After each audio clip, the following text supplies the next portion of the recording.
ঈদ ও তাপপ্রবাহের কারণে এক মাসেরও বেশি সময় বন্ধ থাকার পর আগামী রোববার খুলছে স্কুল কলেজ। এক বিজ্ঞপ্তিতে জানিয়েছে মাধ্যমিক ও উচ্চশিক্ষা অধিদপ্তর মাউসি।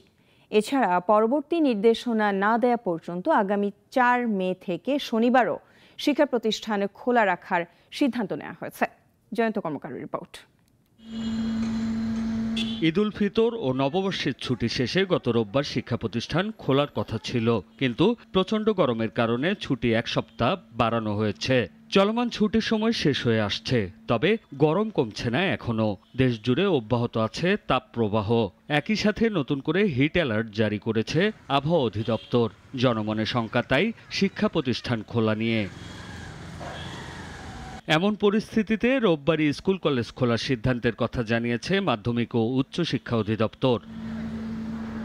এর আগে শিক্ষা প্রতিমন্ত্রী জানান, তাপপ্রবাহ অব্যাহত থাকার পূর্বাভাসের পরিপ্রেক্ষিতে মাধ্যমিক ও উচ্চশিক্ষা অধিদপ্তর কিছু প্রস্তাবনা দিয়েছে।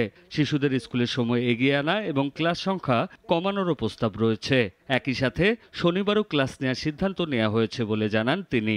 তাপমাত্রার কথা তো বলা যায় না, কিছু আপ ডাউন করে, তবে 2 দিন আমাদের আছে ছুটি বন্ধ আছে। সেই কারণে আমরা মনে করতেছি যে আমরা একটু দেখে তার পরবর্তী টাইমে আমরা এটা সিদ্ধান্ত নেব।